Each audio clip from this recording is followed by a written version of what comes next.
Hello friends, कैसे हैं आप सब लोग। हमने पहली वीडियो में 6 क्लास की एनसीईआरटी देखी। उसका हमने पहला चैप्टर देखा। तो हमने जब उसका पहला चैप्टर देखा तो हमने वहां देखा कि जो मानव बस्तियां हैं वे कैसे कहाँ कहाँ थी और उन्होंने उनकी शुरुआत कहाँ से हुई। अब 6 क्लास के सेकंड चैप्टर में हम देखते हैं, क्या देखते हैं कि सेकंड चैप्टर में देखते हैं कि ये है चैप्टर है आखेट आखेट संग्रह से भोजन उत्पादन तक। देखिए, फर्स्ट चैप्टर था कहाँ कब क्या कैसे, ये चैप्टर था। उसमें आपको एक इंट्रोडक्शन था। किस चीज का इंट्रोडक्शन? कि मानव कहाँ कहाँ पाया जाता था, कैसे पता चलाते थे कि ये जो है इसके स्रोत क्या हैं। तो इसको आपने पढ़ा फर्स्ट चैप्टर में। फर्स्ट चैप्टर जिसका नहीं हुआ है वो पहले एक बार फर्स्ट चैप्टर की पढ़ाई कर ले और सेकंड चैप्टर देख लें। अब सेकंड चैप्टर है खाद्य संग्रह। आपने फर्स्ट चैप्टर में देखा कि लोग शुरू में खाद्य संग्राहक थे। खासतौर से जो नर्मदा नदी का क्षेत्र था वहां पर खाद्य संग्राहक थे। खाद्य संग्राहक उनको बोलते थे जो वनों से कलेक्ट करते थे, क्या, कंदमूल, फल फूल और शिकार करते थे। तो उनको कहते थे फूड गैदर। वो गैदरिंग करते थे खाने के लिए, खाने की। अब ये हुआ कि इन लोगों ने धीरे धीरे, मैंने आपको बताया था इतिहास क्या है, परिवर्तन का, परिवर्तन ही होता है इतिहास में। और परिवर्तन का अध्ययन इतिहास में हम करते हैं। तो परिवर्तन क्या हुआ, कैसे वो लोग जो खाना नहीं बनाते थे, जो खाना नहीं उपजाते थे, जो शिकार पर डिपेंड करते थे, जो वनों पर डिपेंड करते थे, वो अब कैसे खाना उत्पादक की ओर बढ़ चले, यानी कि अपने खाने को उत्पादन करने लगे और खाना बनाने लगे। तो ऐसी स्थिति में बहुत सारे परिवर्तन आए। तो सबसे पहले इसमें जो शुरुआत की गई है इस चैप्टर में, वो चैप्टर में शुरुआत की गई है, एक लड़का है तुषार। अब जैसे देखिए, एनसीईआरटी की सबसे अच्छी बात है कि वो शुरू में एक क्वेश्चन पैदा करते हैं। पहले इस पार्ट में भी एक लड़की ने क्वेश्चन पैदा किया था, यहां पर भी तुषार एक क्वेश्चन पैदा करता है। तुषार क्या करता है कि वो एक शादी में जाता है दिल्ली से चेन्नई और वो खिड़की वाली सीट पर बैठ जाता है। वहां वो बाहर के नजारे देखता है, गाड़ी तेज दौड़ती है और देखता है कि पेड़ पौधे, घर, खेत, खलिहान बड़ी तेजी से पीछे की ओर छूटते जा रहे हैं। तभी उसके चाचा उसको बोलते हैं कि ये जो रेलगाड़ी है वो 150 साल पहले ही इजाद हुई है, यानी कि लोगों ने जो सफर करना शुरू किया है रेलगाड़ी से, वो 150 साल पहले की ही घटना है। तो इसके और बस तो इसके बहुत बाद आई, बस तो इसके कुछ दशकों बाद आई। तो पहले रेलगाड़ी आई, तुषार को बताया उसके चाचा ने कि पहले तो रेलगाड़ी आई, उसके बाद बस आई। अच्छा, ये आपको भी जानना चाहिए। तुषार सोचने लगा कि जब लोगों के पास अब तुषार क्या सोचने लगा कि जब लोगों के पास आने जाने के लिए तेज रफ्तार वाली सवारियां नहीं थी तो क्या वे यात्रा ही नहीं करते थे। अब जब शुरू में मैंने आपको बताया कि इतिहास पढ़ने के फायदे क्या होते हैं, कि हमें आज लगता है कि जैसे हम आज जी रहे हैं ऐसे ही पहले भी लोग जिए हैं, ऐसे ही रहे हैं। लेकिन नहीं, अब तुषार यही तो सोचता है कि जब लोगों के पास आने जाने के लिए तेज रफ्तार वाली सवारियां नहीं थी तो क्या वे यात्राएं नहीं करते थे। बिल्कुल उसका सोचना नेचुरल है। क्या वे अपनी सारी जिंदगी एक ही जगह पर बिता दिया करते थे? नहीं, ऐसी बात नहीं है, वे लोग चलते थे। चलो आगे बढ़ते हैं। आगे इसमें बढ़ते हैं तो देखते हैं क्या, अ,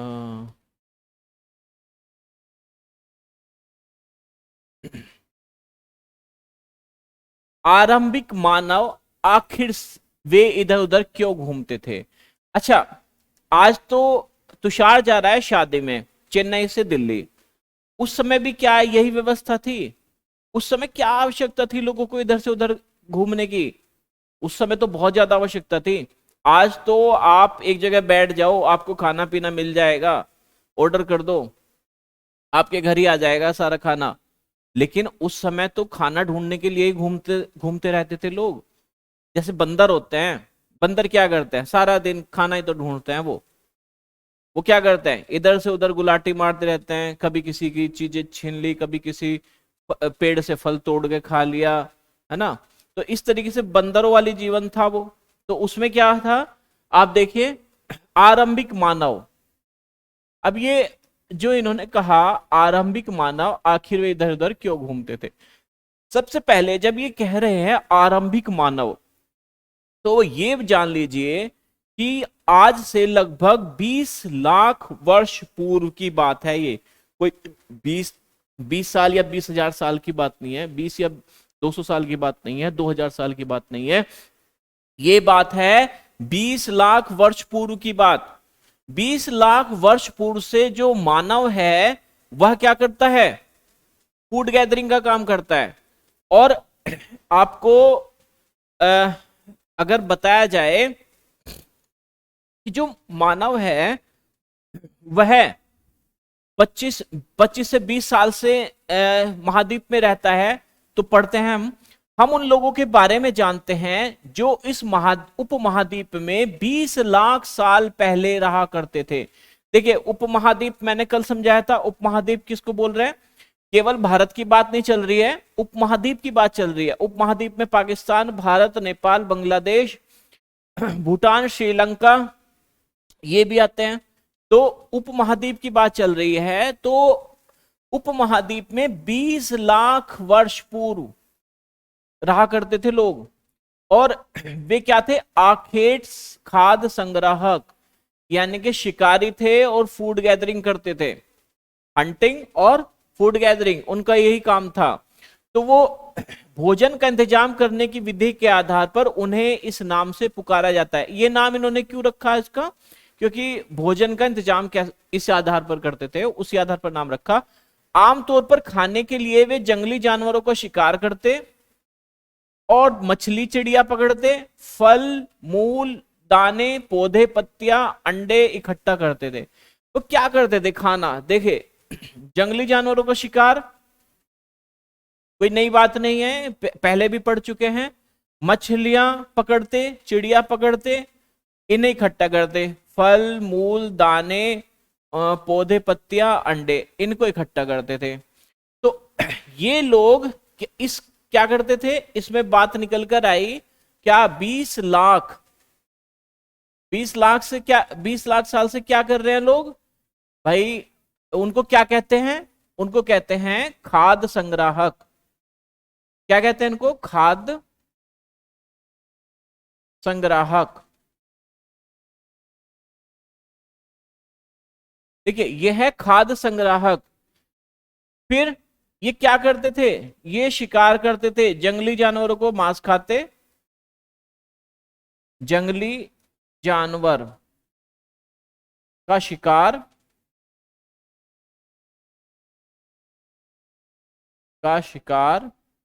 ठीक। किसको पकड़ते, मछली को पकड़ते,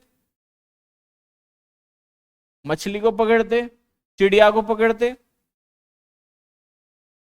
मछली और चिड़िया को पकड़ते, इकट्ठा किसको करते, इकट्ठा करते थे फल फूल पौधे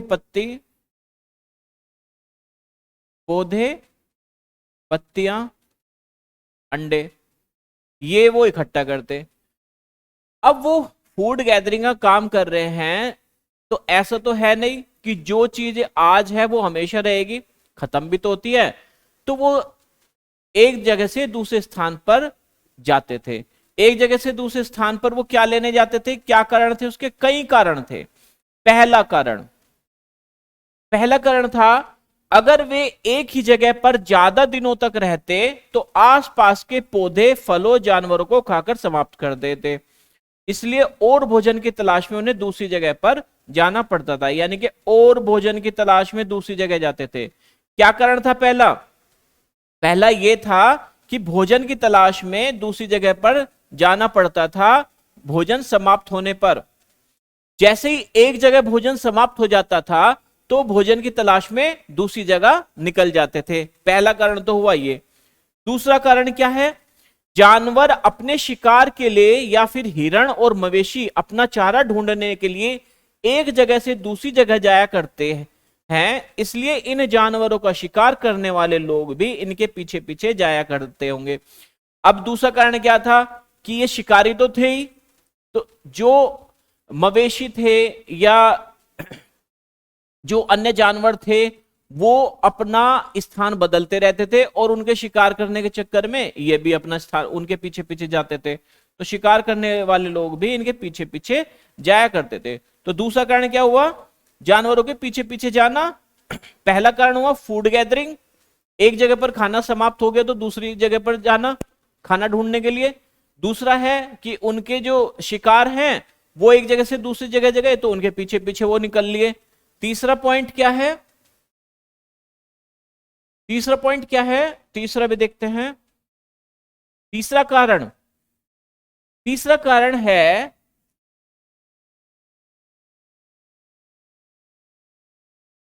तीसरा कारण देखते हैं। तीसरा कारण है कि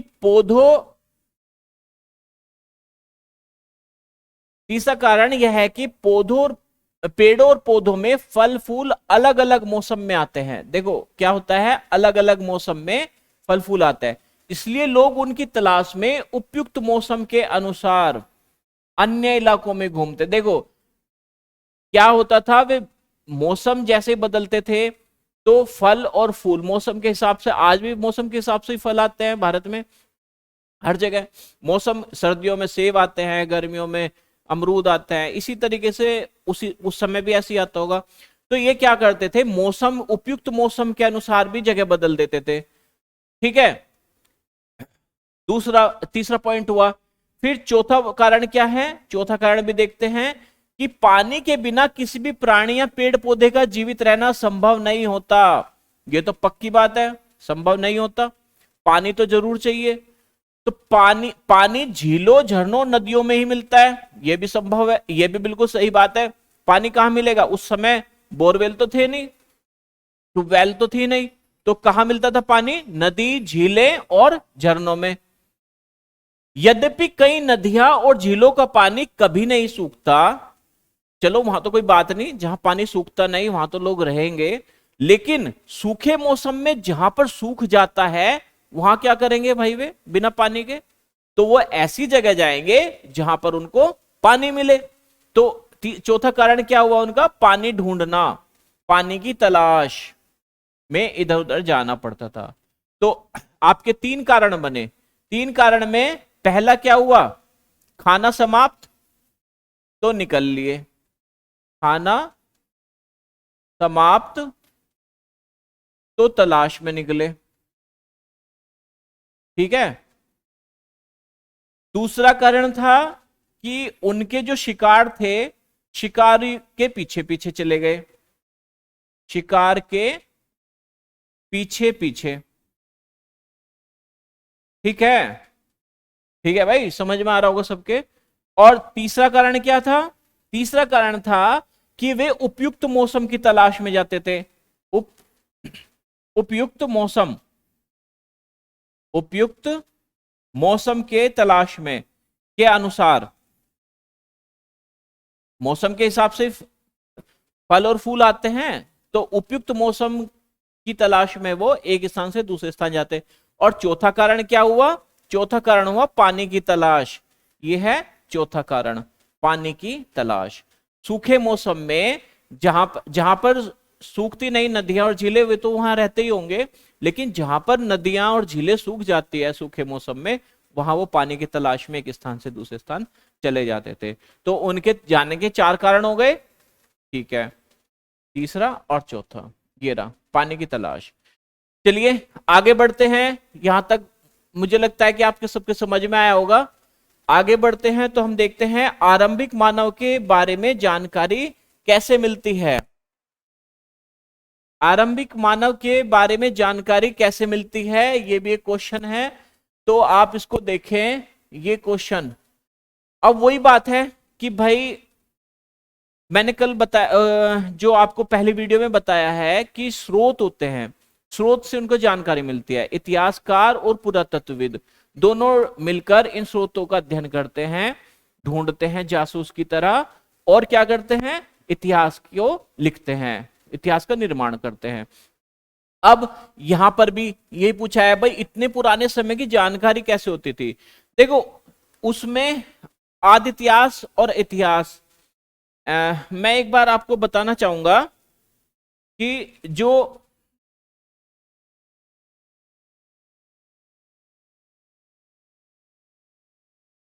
मैं आपको एक बार बताना चाहूंगा कि यहां पर, सॉरी थोड़ा सा चेंज कर रहा हूं भाई। देखो क्या है कि मैं अभी नया नया यूज कर रहा हूं इसको, तो इस वजह से मुझे थोड़ी सी दिक्कत आती है, इसके लिए मुझे माफ करना। मैंने आपको क्या बताया था कल कि जो इतिहास लिखा जाता है, जो इतिहास लिखा जाता है उसे हम देखते हैं, एक तो वो इस जहां पर लिखा ही ना गया हो, लिखित इतिहास हो ही ना कोई, वहां पर क्या हो, सिर्फ पुरातत्व, पुरातत्व। पांडुलिपि ना हो, फर्स्ट चैप्टर के अनुसार मैं कहूं तो पांडुलिपि ना हो, पुरातत्व हो, लिखित है ही नहीं। दूसरा होता है लिखित है पर पढ़ा नहीं गया, लिखित है पर इसको पढ़ नहीं सके, पढ़ा नहीं गया, तो यहां भी पुरातत्व होता है, पुरातत्व। ठीक है। अब एक होता है लिखित है, वहां पर साक्ष्य लिखित है और उसको पढ़ा भी गया, ये तो होता है पूरा पोस्ट हिस्ट्री, पोस्ट हिस्ट्री बोल दे इसको, पोस्ट हिस्ट्री। पुरातन इतिहास, इसको लिखे आद इतिहास, आद, आद इतिहास, आदि लिख देते हैं, ये है आपका आद, ये है पुरा, ये है आपका पुरा यानी कि पुरातन, ये है आद, और ये है ऐतिहासिक, ऐतिहासिक। अब देखो तीन स्रोत आपको मैंने बताए थे, क्या बताए थे मैंने आपको, तीन स्रोत। एक तो बताए थे पांडुलिपि, पांडुलिपि इसका मतलब लिखित, लिखित में जो हाथ से लिखे गए हो, पुस्तक भी हो सकती है पांडुलिपि का। दूसरा बताया था पुरातत्व, पुरातत्व जिसमें क्या है, यूज की गई वस्तुएं, यानी कि प्रयोग, प्रयोग हुई वस्तुएं,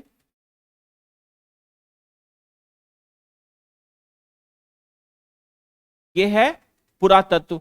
और एक था अभिलेख,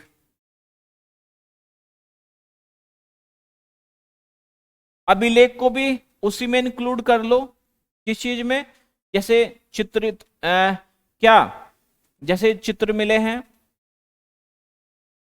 चित्रकारी मिली है, या फिर कुछ लिखा हुआ मिला हो, या फिर कुछ लिखा हुआ मिला हो। तो आप देखते हैं कि जहां मानव पढ़ा लिखा है ही नहीं, जहां पर वो फूड गैदरिंग करता है, तो क्या वहां वो अभिलेख बनाएगा, क्या वो वहां पर पुस्तक लिखेगा। तो दो स्रोत तो आपके खत्म हो गए, पांडुलिपि वाला और अभिलेख वाला। तो मेन स्रोत क्या है, पुरातत्व, यानी कि कुछ ऐसी चीजें जो वो यूज करते हो उसका अध्ययन करते हैं, तो उस समय पता चलता है कि ये लोग कैसे जीवन जीते होंगे। तो ऐसी कंडीशन में फिर आते हैं हम यहां पर। तो यहां हम देखते हैं कि पढ़ लेते हैं इसको, क्या पढ़ते हैं? पुरातत्वविदों को कुछ ऐसी वस्तुएं मिली हैं जिनका निर्माण और उपयोग ये लोग करते थे। कौन? आखेटक खाद्य संग्राहक लोग करते थे निर्माण और उपयोग। संभव है कि लोगों ने अपने काम के लिए पत्थरों, लकड़ियों, हड्डियों के औजार बनाए हो। इनमें से पत्थरों के औजार आज भी बचे हैं। लकड़ी के तो नष्ट हो ही जाएंगे, हड्डियों के भी नष्ट हो जाएंगे, तो बचेंगे कौन से? पत्थर के हथियार। अब इनमें से कुछ औजारों का उपयोग, अब ये जो औजार थे इनका उपयोग कहां करते होंगे? फल फूल काटने के लिए, हड्डी और मांस को काटने के लिए, पेड़ों की छाल और जानवरों की खाल उतारने के लिए, ये उनके काम होंगे। या वो कुछ और भी करते होंगे इससे? यही काम होंगे। जब वो फूड गैदरिंग का काम करते हैं, वो जब खाने के लिए ही वो सब कुछ काम कर रहे हैं, खाने का संग्रह कर रहे हैं, पूरा दिन खाने को इकट्ठा करने में लगा रहता है। जैसे आज भी आप देखो, पशु और पक्षी आज भी क्या करते हैं? उस टाइम का मानव एक जानवर ही तो था। क्या करते हैं वे? आज भी फूड गैदरिंग का ही काम करते हैं, और उस समय भी मानव फूड गैदरिंग का ही काम करता था। जो बाकी जानवर और पशु हैं उनके आधार, उन्हीं की तरह मानव अपना जीवन व्यतीत करता था। अब देखिए, भगवान ने मानव को ना तो पंजे दिए ना जबड़ा दिया शिकार करने के लिए। बाकी मांसाहारी लोगों के पास तो पंजे और जबड़े हैं शिकार करने के लिए, तो इनको बड़ी मुश्किल होती थी। तो ये किस चीज का प्रयोग करते थे? औजारों का प्रयोग करते थे। थोड़ी सी इन्होंने बुद्धि लगाई, औजारों का प्रयोग किया। औजारों में भी किसका? पत्थर के औजार बनाते थे, वो हड्डियों के औजार बनाते थे, लकड़ियों के औजार बनाते थे। तो इन्होंने क्या किया कि अपने औजारों से क्या किया? फल फूल काटना शुरू कर दिया, हड्डियां और मांस काटनी शुरू कर दिए, और पेड़ों की छाल और जानवरों की खाल उतारनी शुरू कर दी। अब क्या हुआ कि ये, अब इन्होंने पत्थर से आगे चलकर एक इन्वेंशन और की। इन्होंने उसमें मुट्ठे मुट्ठे लगाने शुरू कर दिए, हड्डी के या लकड़ी के। तो ऐसे लगाकर ये क्या लगे? बाण और भाले बनाने शुरू कर दिए। तो इन्होंने बना लिए हथियार। ठीक है, भाले और लकड़ी, सॉरी, भाले और बाण बनाने शुरू कर दिए। कुछ औजारों से लकड़ियां काटी जाती थी।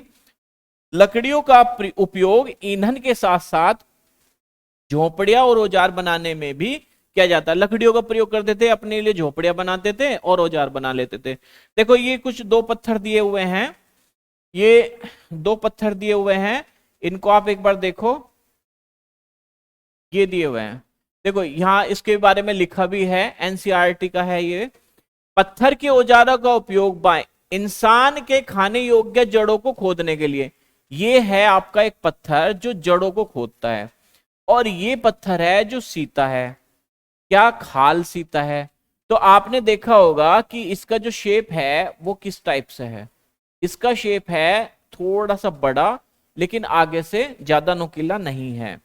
तो यहां क्या शेप है? यहां पर नोक पर ज्यादा फोकस किया गया है, और नोक फोकस होने के कारण ही ये अंदर धसकर सिलाई करते होंगे। तो कैसे सिलते थे वे? अपने जानवरों की खाल से अपने वस्त्र सिलते थे। तो जानवरों की खाल को वस्त्र के रूप में प्रयोग करते थे, और सिलाई सुई क्या थी उनकी? पत्थरों की सुई थी। और ये वाला पत्थर क्या करता है? ये वाला पत्थर जड़ों को खोदता है। आप देख लो, पत्थर की बनावट में अंतर है, यानी कि जिस यूज के लिए पत्थर बनाया है, औजार बनाया है, वो उसके काम आएगा, ऐसा इन्होंने स्पेशलिटी ले ली थी। अब दूसरी चीजें आयो, रहने की जगह निर्धारित करना। भाई देखो, एक चीज है, आप ये मानचित्र देखो। पहले पहले हम इस मैप को देखेंगे। क्या देख रहे हैं इस मैप में? इस मैप में है कि कुछ चीजें दी गई है, और क्या दिया गया है आप देखो।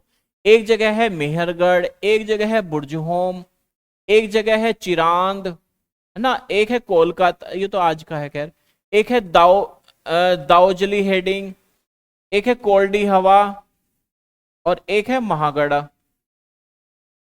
भीमबेटका, सही, इनाम गांव, हुसंगी, कर्नूलु गुफाएं, ब्रह्मगिरी, पेयमपल्ली, हुल्लूर, हल्लूर, ये कुछ लोकेशन दी गई हैं।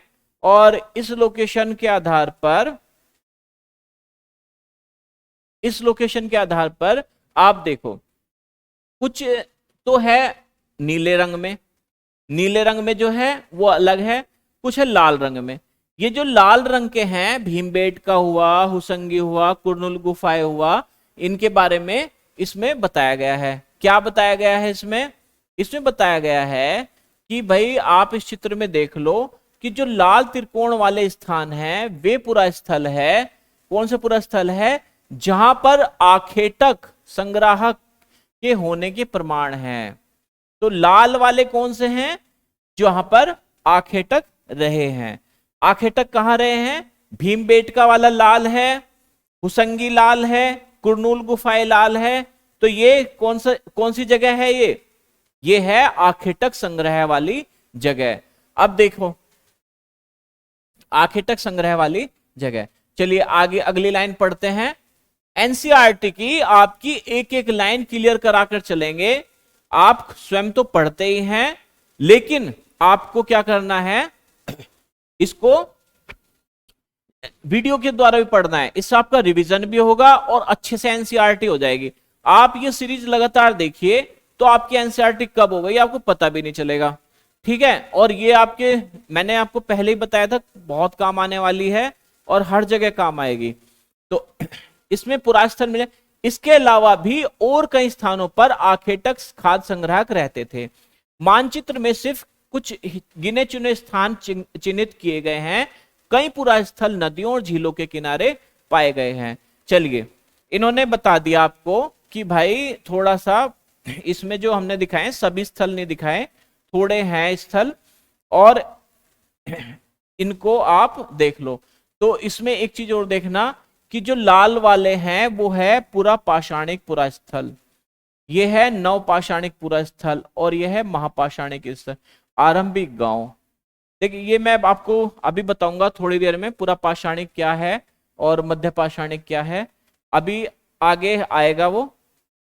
अब चूंकि आगे पढ़े, आगे क्या लिखा है, चूंकि पत्थर के उपकरण बहुत महत्वपूर्ण थे, इसलिए लोग ऐसी जगह ढूंढते रहते थे जहां अच्छे पत्थर हो। तो वो क्या करते थे, जब उनके औजारी पत्थरों के थे तो वो तो ऐसी जगह रहेंगे ना जहां पत्थर अच्छे मिलते हो, मजबूत पत्थर मिलते हो। ठीक है, अगर मजबूत पत्थर उन्हें नहीं मिलेंगे तो उनके औजार मजबूत नहीं होंगे, तो वे ऐसी जगह घर बनाएंगे जहां पर उन्हें मजबूत पत्थर मिलते हो। अब यहाँ पे एक इन्होंने एक भीमबेटका के बारे में बताया गया है कि भीमबेटका के बारे में एक बार पढ़ लो, इंपॉर्टेंट है, आता है, हर एग्जाम में लगभग पूछ ही लिया जाता है। भीमबेटका क्या है कि इस पूरा स्थल पर गुफाएं व कंदराएं मिली हैं। क्या है? गुफाएं और कंदराएं। लोग इन गुफाओं में इसलिए रहते थे क्योंकि उन्हें बारिश, धूप, हवाओं से राहत मिलती थी। ये गुफाएं नर्मदा घाटी के पास है। अब देखो, वे गुफाओं में क्यों रहते थे? एक तो आपको ये क्लियर हुआ भाई, मौसम से बचने के लिए, मौसम के कुप्रभावों से बचने के लिए वो गुफा, जैसे आज हम घरों में रहते हैं ना, बाहर कितनी भी बारिश होती रहे आप घर में सेफ बैठे हैं, बाहर कितनी भी हवा चलती रहे, ठंड होती रहे, आप घर में सेफ बैठे हैं, बाहर कितनी भी गर्मी पड़े, कितना ही तेज सूरज चमके, आप घर में सेफ बैठे हैं। इसी प्रकार उस समय घर बनाने की टेक्नोलॉजी तो थी नहीं, तो वे गुफाओं में रहने लगे। तो भीमबेटका भी एक वही गुफा है। अब इसमें एक चित्र दिखाया गया है, ये चित्र देखिए। इस चित्र में एक हिरण है, उसके पीछे शिकार करता है, ये शायद लोमड़ी कुत्ता टाइप का है, आदमी तो नहीं है, पूंछ है उसकी। क्या है इसमें, क्या दिखाया गया है, आप देख लो। जिन गुफाओं में लोग रहते थे उनमें से कुछ की दीवारों पर चित्र मिले हैं। क्या है? कुछ की दीवारों पर चित्र मिले हैं। इनमें कुछ सुंदर उदाहरण मध्य प्रदेश और दक्षिण उत्तर प्रदेश की गुफाओं में मिले चित्र हैं। इनमें जंगली जानवरों का बड़ी कुशलता से सजीव चित्रण किया गया है। ठीक है, कहां मिले हैं? मध्य प्रदेश और दक्षिणी उत्तर प्रदेश में ये गुफाएं। अब ये गुफा है, आप इसको देखो, इस गुफा को देखो, ये है, ये चित्रकारियां हैं, ये आप कलर देख रहे होंगे, अगर और बड़ा कर सकूं मैं इसको, देखिए ये गुफा है, आपको दिख रहा होगा थोड़ा सा। हम्म। आप ज्यादा हो गया। हाँ, ये गुफा है। इस गुफा को आप ध्यान से देखिए, इसमें क्या है कि ये आपको कलर दिख रहे हैं, ये ये ये कलर नेचुरल है, और ये गुफा है, इस गुफा के अंदर वो अपना रहते हैं, और इसमें जो जंगली जानवर है उनसे भी इन्हें सुरक्षा मिलती थी। ठीक है, अब आप देखें, नेक्स्ट बढ़ते हैं हम। नेक्स्ट में क्या कहा है, पुरा स्थल। पुरा स्थल क्या होता है, अब इन्होंने कहा पुरा स्थल। पुरा स्थल क्या होता है देख लीजिए। पुरा स्थल उन स्थानों को कहते हैं जहां पर औजार, बर्तन, इमारतें जैसी वस्तुओं के अवशेष मिलते हैं। ऐसी वस्तुओं का निर्माण लोगों ने अपने काम के लिए किया था और बाद में वे उन्हें वहीं छोड़ गए। तो पुरा स्थल किसको कहा, वहां पर जहां पर वे अपने प्रयोग की गई चीजों को छोड़कर चले गए और हमें बाद में मिलती है। और ये जमीन के ऊपर भी मिल सकते हैं, अंदर भी मिल सकते हैं, और कभी कभी ये समुद्र और नदी के तल में भी पाए जाते हैं। अगले अध्याय में पढ़ेंगे पुरस्थलों के बारे में। तो जैसे आपने देखा द्वारका, द्वारका नगरी कहां मिल रही है, द्वारका एक पुरास्थल है, वो कहां मिली, समुद्र के अंदर मिली। ठीक, तो आप देखें आगे, एक इस समय बड़ी बढ़िया खोज हुई दुनिया मानव इतिहास में। क्या खोज हुई, आग की खोज। उस समय आग की खोज इन लोगों ने कर ली थी। देखिए आग की खोज कैसे पता चला कि आग की खोज कर ली इन्होंने। आप देखिए कुरनुल गुफा साउथ में था, ये कुरनुल गुफा हमने देखी, मानचित्र जब हम देख रहे थे तो जो रेड वाला पोर्शन था कुरनुल गुफा थी साउथ में। तो उस कुरनुल गुफा में राख के अवशेष मिले हैं। अब राख के अवशेष मिले हैं तो इससे पता चलता है कि आरंभिक लोग अपनी आग जलाना सीख गए थे।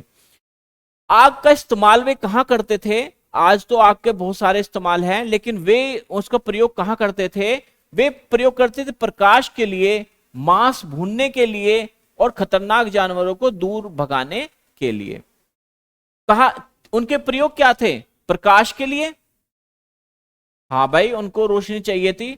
मांस भूनने के लिए वे मांस भी मांस भी भूनने लगे, और खतरनाक जानवरों से सुरक्षा के लिए वो आग का प्रयोग करते थे। ठीक, आगे अब देखो इसमें क्या है, इसमें बताया जाएगा आपको कि ये क्या होते हैं, पाषाण काल, पूरा पाषाण काल, और ये सब कुछ। इसको एक बार पढ़ते हैं ठीक से, और फिर मैं इसको समराइज करूंगा। ये बहुत इंपॉर्टेंट है, इस पर ध्यान देना बहुत ज्यादा। जब तक ये नहीं समझोगे तो आपको पाषाण काल समझ बिल्कुल ही नहीं आएगा। जो हम बात कर रहे हैं आदि मानव की, ये आदि मानव के बारे में कोई समझ नहीं आएगा कि ये क्या है। तो इस काल को भी इतिहासकारों ने इसे बांट दिया है, जो है इसको देखो किस तरीके से बांटा गया है पाषाण काल को। हम जिस काल के बारे में पढ़ रहे हैं पुरातत्वविदों ने उसके बड़े बड़े नाम रखे हैं। आरंभिक काल को वे पाषाण काल कहते हैं। क्या कहते हैं वे, पाषाण काल। जो आदि मानव है उसको पाषाण काल कहा गया, पाषाण काल में था। पूरा पाषाण काल, पूरा का मतलब हुआ प्राचीन, इसमें जो पूरा है इसका मतलब तो हुआ प्राचीन यानी कि पुराना, और पाषाण का मतलब हुआ पत्थर। ये जो पाषाण है इसका मतलब हुआ पत्थर, तो पुराने पत्थर, पत्थर से बना। यह नाम पुरास्थलों से प्राप्त पत्थर के औजारों के महत्व को दर्शाता है। तो यहां से जो पत्थर के औजार मिले हैं उसके आधार पर ही तो इसको देखा गया कि इस तरीके के पत्थर, जैसे बड़े बड़े पत्थर प्रयोग करते थे, तो हर युग में अलग अलग प्रकार के पत्थरों के औजार मिले हैं, उनमें भिन्नता थी। तो उनके आधार पर इन्होंने इसका डिवीजन किया। क्या डिवीजन किया, क्या क्लासिफिकेशन किया, अब इन्होंने बताया कि पूरा पाषाण काल 20 लाख साल पहले से 12,000 साल पहले के दौरान माना जाता है। भाई देखो एक चीज मैं आपको बता देता हूं कि ये जो है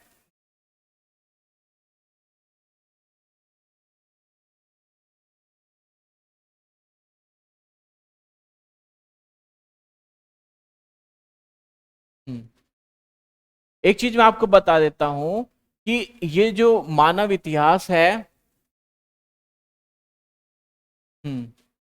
मानव इतिहास है, इसका लगभग 99%, इस मानव इतिहास का 99% जो है वो पूरा पाषाण काल में घटित होता है। और उसका रीजन क्या है? उसका रीजन है कि ये 20 लाख से, सॉरी फिर होगा ये बार बार, 20 लाख से 12,000 वर्ष तक का जो आपने देखा है वो पूरा का पूरा पूरा पाषाण काल है। अच्छा, ये हुआ क्या कि इसको भी इन्होंने 3 भागों में बांट रखा है, आरंभिक, मध्य और उत्तर। इसको आरंभिक, मध्य और उत्तर पूरा पाषाण युग में बांटा गया है। तो मानव इतिहास का एक क्वेश्चन आता है एग्जाम में कि मानव इतिहास का सबसे बड़ा काल जो रहा है कौन सा है? पूरा पाषाण काल। देखिए 20 लाख, कहां 20 लाख से 12,000, अभी तो में 12,000 वर्ष ही हुए हैं आधुनिक कुछ करते हुए। उससे पहले तो हम आदि मानव रहे, और कितने साल? लगभग 20 लाख साल ही मान लो। 20 लाख साल हम आदि मानव ही रहे, और अभी 12,000 साल का ही प्रोग्रेस है। ये सब जो आप देख रहे हैं ये अचंभित करने वाली बातें हैं आपको, नहीं? तो इसमें आप देखें कि क्या है, पूरा पाषाण काल को भी तीनों ने 3 भागों में बांटा है। और क्या है वे? आरंभिक, मध्य और उत्तर पूरा पाषाण काल। आगे देखो। अच्छा, हुआ क्या? हुआ ये कि 12,000 वर्ष, जो 12,000 वर्ष है,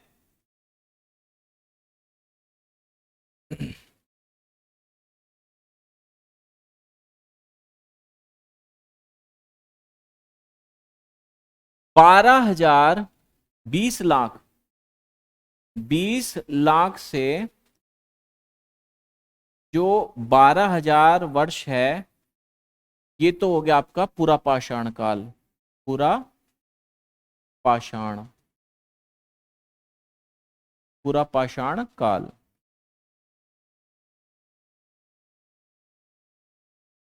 है ना? ये क्या है आपका? पूरा पाषाण काल। ठीक। अब 12,000, 12,000 से आपका 10,000, ये हो गया आपका मध्य पाषाण काल। मध्य पाषाण। और 10,000 के बाद, 10,000 के बाद आपका शुरू होता है नवपाषाण काल। नवपाषाण, नवपाषाण काल। तो 3 हुए। एक तो हो गया आपका पूरा पाषाण काल। चलो इसको भी ऐसे देखते हैं। क्या है? 20 लाख, 20 लाख से 12,000 तक के काल को क्या कहा? पूरा पाषाण, पूरा पाषाण काल। इसको भी इन्होंने 3 भागों में बांट रखा है। किसमें? एक तो आरंभिक, आरंभ, एक है मध्य, और एक है उत्तर, उत्तर पूरा पाषाण काल। तो 3 है इसमें भी। क्या है? आरंभ, मध्य और उत्तर पाषाण काल। तो आपके 3 काल हुए। पूरा पाषाण काल हुआ, मध्य पाषाण काल हुआ, और नवपाषाण काल हुआ। ये चीजें क्लियर हुई? ठीक है, बढ़ते हैं आगे।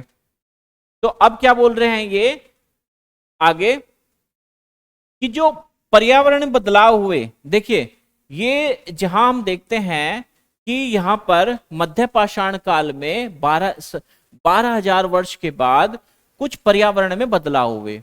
अब पर्यावरण में बदलाव हुए उसको देखेंगे कैसे। पर्यावरण के बदलाव को हम देखते हैं तो कैसे देखते हैं, देखिए पर्यावरण के बदलाव को जब हम देखते हैं तो सबसे पहले क्या हुआ, पर्यावरण में बदलाव हुआ, क्लाइमेट चेंज। आज भी तो क्लाइमेट चेंज हो रहा है, उस समय भी क्लाइमेट चेंज हुआ था, लेकिन इस समय मानव की वजह से हो रहा है, बहुत जल्दी हो रहा है। पहले देखो 20 लाख साल लग गए क्लाइमेट चेंज होने में, जो एटमॉस्फेयर चेंज हो रहा है, और अब 12,000 में ही हो गया। इसने मानव इंटरफेरेंस है, उसने इस चीज को बढ़ावा दे दिया। तो अब जो काम लाखों वर्षों में होता वो कुछ हजारों वर्षों में हो गया। और मुझे तो औद्योगिक काल के बाद ज्यादा हुआ है पर्यावरण प्रदूषण, और उसी वजह से पर्यावरण में चेंजेस आ रहे हैं। इससे क्या हुआ, गर्मी बढ़ी। क्या होगा भाई, पर्यावरण में बदलाव हुआ तो गर्मी बढ़ेगी।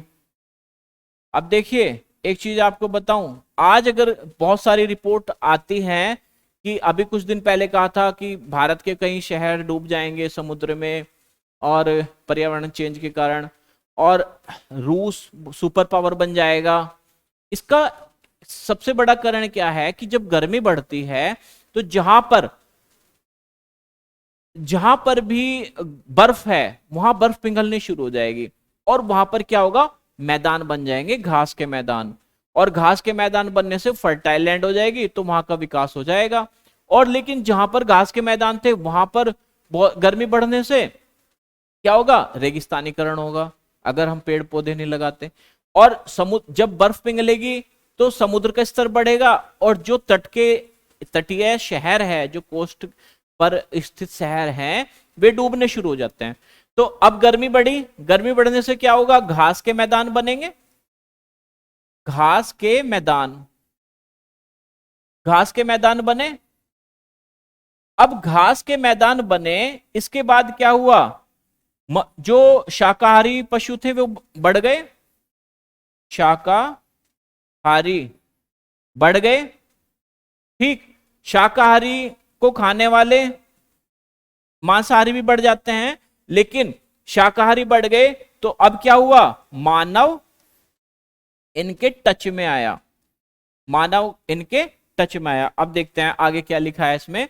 इसमें लिखा है, क्या लिखा है कि पर्यावरण में बदलाव मिलते हैं उसे मेसोलिथ यानी कि मध्य पाषाण युग कहते हैं। जो आपका मध्य पाषाण युग था, ये मध्य पाषाण, तो इसमें क्या हुआ, पर्यावरण चेंज हुए, इसको कहते हैं मेसोलिथ, मेसोलिथ, इसको क्या बोलते हैं, मेसोलिथ, ठीक। अब दूसरा ये क्या, दूसरे में देखिए क्या है, मेसोलिथ हुआ, इसका लगभग समय 12,000 से 10,000 तक माना जाता है। किसका, मध्य पाषाण काल का। इस काल के पाषाण औजार आमतौर पर बहुत छोटे थे, यानी कि माइक्रोलिथ, क्या कहा जाता है इनको, कैसे हथियार थे, माइक्रोलिथ। देखो ये यहां पर क्या हुआ, मध्य पाषाण काल की अगर हम बात करें तो मध्य पाषाण काल में क्या हुआ, मध्य पाषाण काल में, मध्य पाषाण काल की अगर हम बात करें तो मध्य पाषाण काल में क्या हुआ, पर्यावरण चेंज हुआ। क्या हुआ भाई, पर्यावरण परिवर्तन या बदलाव, पर्यावरण में परिवर्तन या बदलाव। इसके बाद क्या हुआ, पर्यावरण बदलाव के बाद इसको मेसोलिथ कहा, और क्या कहा इसको, मेसोलिथ। ये क्वेश्चन आते हैं भाई, इसको याद रखना, मेसोलिथ किसको कहा, मध्य पाषाण काल को। यहां पर हथियार जो थे, यहां पर हथियार कैसे थे, औजार, छोटे औजार थे, छोटे औजार। अब जैसे आप देखोगे छोटे औजार है तो इसको क्या गया, माइक्रोलिथ, है ना, माइक्रोलिथ यानी कि छोटे पाषाण, लघु पाषाण, इसको कहा माइक्रोलिथ। तो मध्य पाषाण काल में क्वेश्चंस आते हैं, क्या क्वेश्चंस आते हैं कि इसका टाइम पीरियड कौन सा है। एक तो ये आता है, क्या है इसका टाइम पीरियड, 12,000 से 10,000, 12,000 से 10,000। ये है इसका टाइम पीरियड। इसमें क्या है, इसको क्या बोलते हैं, इसको मेसोलिथ बोलते हैं। यहां इसमें क्या हुआ, इसमें पर्यावरण में बदलाव हुए। इसमें इसके कैसे हथियार थे, इसमें छोटे हथियार थे और उनको क्या बोला जाता था, उनको माइक्रोलिथ बोला जाता था। ये हुआ इसका क्वेश्चन। अब आगे बढ़ते हैं। अब आगे क्या है, आगे है कि प्राय इन औजारों में हड्डियां या लकड़ियों के मुट्ठे लगे हाशिया आरी जैसे औजार मिलते थे। साथ साथ पूरा पाषाण युग वाले औजार भी इस दौरान बनाए जाते थे। तो एक बात याद रखना कि ऐसा नहीं कि यहां पर ये माइक्रोलिथ मिलने लगे तो पूरा पाषाण काल के जो बड़े बड़े पत्थरों के हथियार थे, औजार थे, वो खत्म हो गए। वो भी साथ साथ चलते रहे, लेकिन क्या हुआ, ये मिल गए। ये ऐसे है जैसे आपके पास स्मार्टफोन आ गए, तो इसका मतलब ये नहीं कि जो बटनों वाले फोन थे वो खत्म हो गए, वे भी आज भी हैं, वे चल रहे हैं, यूज करते हैं लोग। तो दोनों साथ साथ चलते रहते हैं। इसी प्रकार से माइक्रोलिथ भी चल रहे थे और पूरा पाषाण युग के औजार भी चल रहे थे। तो आगे पढ़ते हैं क्या है। अगले युग की शुरुआत लगभग 10,000 साल पहले से होती है और इसे क्या कहते हैं, नवपाषाण युग। इसको क्या कहते हैं, नवपाषाण युग। नवपाषाण युग का मतलब नया, नया काल। ठीक, आगे पढ़ते हैं इसके बारे में। हमने कुछ स्थानों पर हमने कुछ स्थानों पर हमने कुछ स्थानों के नाम दिए हैं। अगले अध्याय में तुम्हें ऐसे अनेक नाम मिलेंगे। अक्सर हम पुराने स्थानों के लिए उन नामों का प्रयोग करते हैं जो आज प्रचलित हैं, क्योंकि हम नहीं जानते उस समय उनके क्या नाम थे। हम तो आज के नाम से ही बुलाएंगे। अब मेहरगढ़ का नाम उस समय क्या था हमें क्या पता, हम तो आज भी मेहरगढ़ ही कहेंगे। तो आगे बढ़ते हैं, इसको आगे क्या लिखा है, आगे लिखा है बदलती जलवायु। ये बदलती, ये रहा बदलती जलवायु। अब इसके बारे में पढ़ेंगे कि जलवायु बदली 12,000, अपने आपने पढ़ा मध्य पाषाण काल में जलवायु बदली। तो इससे क्या हुआ, इसे देखते हैं। लगभग 12,000 साल पहले दुनिया की जलवायु में बड़े परिवर्तन आए और गर्मी बढ़ने लगी। क्या हुआ, गर्मी बढ़ने लगी। इसके क्या हुआ, परिणाम स्वरूप कई क्षेत्रों में घास वाले मैदान बनने लगे। कौन से मैदान, घास वाले मैदान बनने लगे। उस इससे जो हिरण, बारहसिंगा, भेड़, बकरी और गाय जैसे उन जानवरों की संख्या बढ़ी जो घास खाकर जिंदा रहते थे। यानी कि इसे एक लाइन में अगर बोल दे तो यह है शाकाहारी। शाकाहारी, अगर एक लाइन में बोल दे तो यह है शाकाहारी।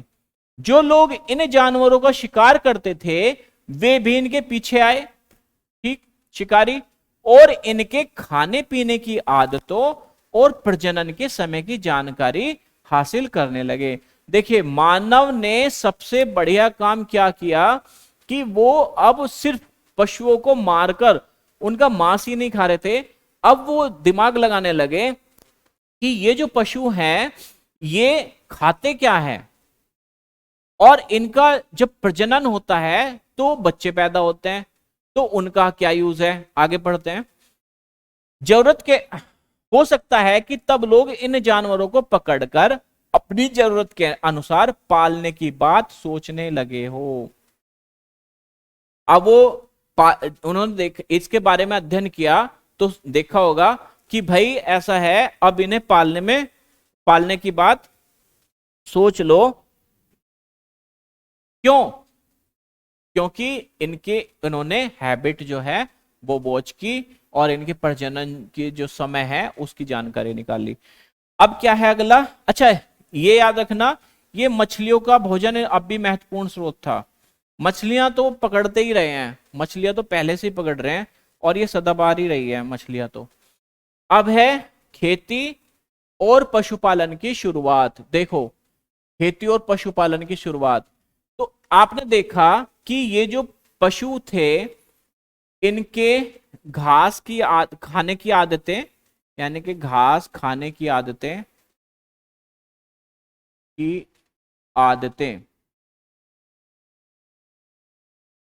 और इनके प्रजनन का समय, प्रजनन का समय, इनकी उन्होंने स्टडी की।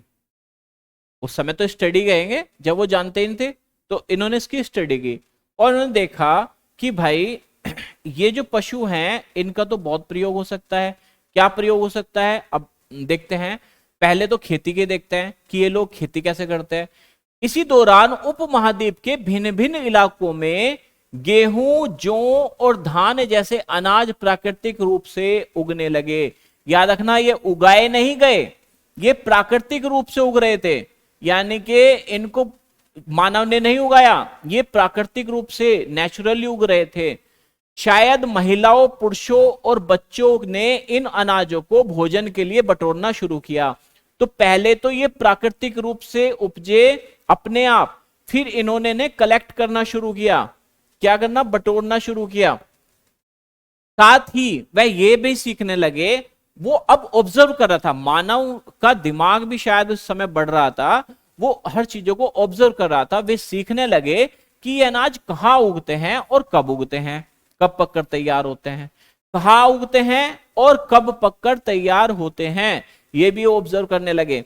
ऐसा करते करते लोगों ने इन अनाजों को खुद पैदा करना सीख लिया होगा और वे धीरे धीरे कृषक बन गए। तो अनाजों को खुद पैदा करना सीख लिया होगा।